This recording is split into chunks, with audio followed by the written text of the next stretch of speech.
जय श्री राम। हर हर महादेव।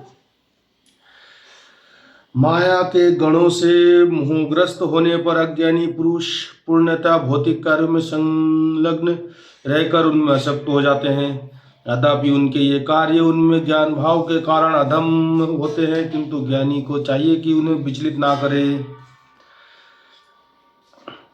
अतः हे अर्जुन, अपने सारे कार्यों को मुझ में समर्पित करके मेरे पूर्ण ज्ञान से युक्त होकर लाभ का आकांक्षा से रहित, स्वामित्व के किसी दावे के बिना तथा आलस्य से रहित होकर युद्ध करो।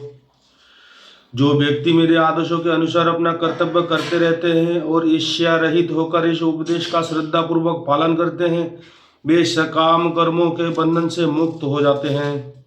किंतु जो ईर्ष्यावश इन उपदेशों की उपेक्षा करते हैं और इनका पालन नहीं करते, उन्हें समस्त ज्ञान से रहित, दिग्भ्रमित तथा सिद्धि के प्रयासों से नष्ट भ्रष्ट समझना चाहिए।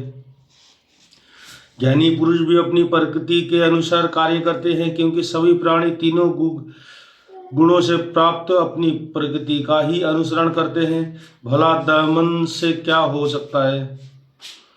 प्रत्येक इंद्रिया तथा उसके विषय से संबंधित राग देश का व्यवस्थित करने के नियम होते हैं। मनुष्य को ऐसे राग तथा देश की वशीभूत नहीं होना चाहिए, क्योंकि यह आत्मा साक्षात्कार के मार्ग में अवरोधक है।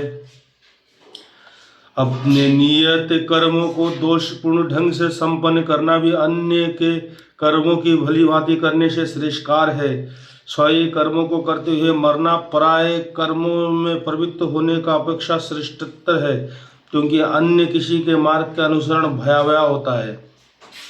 अर्जुन ने कहा, हे विष्णुवंशी, मनुष्य ना चाहते हुए भी पाप कर्मों के लिए प्रेरित किया होता है। ऐसा लगता है कि उसे बलपूर्वक उनमें लगाया जा रहा हो। काम, यश, क्रोध, रजोगुण समूह महासनो महापंप विद्यनि बेरणम। श्री भगवान ने कहा, हे अर्जुन, इसके कारण रजोगुण के संपर्क से उत्पन्न काम, जो बाद में क्रोध का रूप धारण करता है और जो इस संसार के सर्वभक्षी पापी शत्रु है,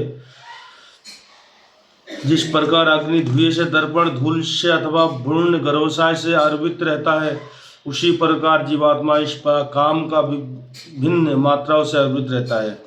इस प्रकार ज्ञानमय जीवात्मा को शुद्ध चेतना उसके काम रूपी नित्य शत्रु से ढकी रहती है, जो कभी भी तुष्ट नहीं होता और अग्नि के समान जलता रहता है। इंद्रिय, मन तथा बुद्धि इस काम के निवास स्थान है। इनके द्वारा यह काम जीवात्मा के वास्तविक ज्ञान को ढककर उसे मोहित कर लेता है।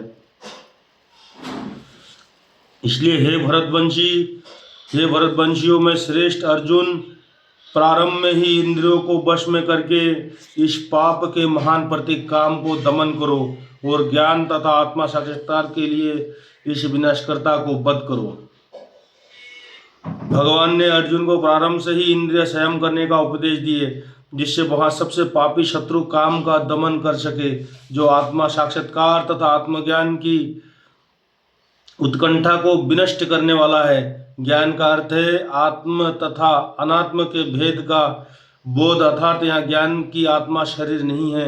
विज्ञान से आत्मा की स्वाभाविकता स्थित तथा परमात्मा के साथ इसके संबंध का विशिष्ट ज्ञान सूचित होता है। काम इंद्रिय जड़ पदार्थ की अपेक्षा श्रेष्ठ है। मन इंद्रियों से बढ़कर है, बुद्धि मन से भी उच्च है और वहाँ आत्मा बुद्धि से भी बढ़कर है। इस प्रकार हे महाबाहु अर्जुन, अपने आप को भौतिक इंद्रियों, मन तथा बुद्धि से परे जाने कर और मन को सावधान आध्यात्मिक बुद्धि कृष्ण भावनामृत से स्थिर करके आध्यात्मिक शक्ति द्वारा इस काम रूपी दुर्जय शत्रु को जीतो। भगवान श्री कृष्ण ने कहा, मैंने इस अमर योग विद्या का उपदेश सूर्यदेव विवस्वान को दिया और विवस्वान ने मनुष्य के पिता मनु को उपदेश दिया और मनु ने इसका उपदेश इक्ष्वाकु को दिया। इस प्रकार यहाँ परम विज्ञान गुरु परंपरा द्वारा प्राप्त किया गया और राजऋषियों ने इस विधि से इसे समझा, किंतु कालक्रम में यहाँ परंपरा छिन्न हो गई, अतः यहाँ विज्ञान यथारूप में लुप्त हो गया लगता है।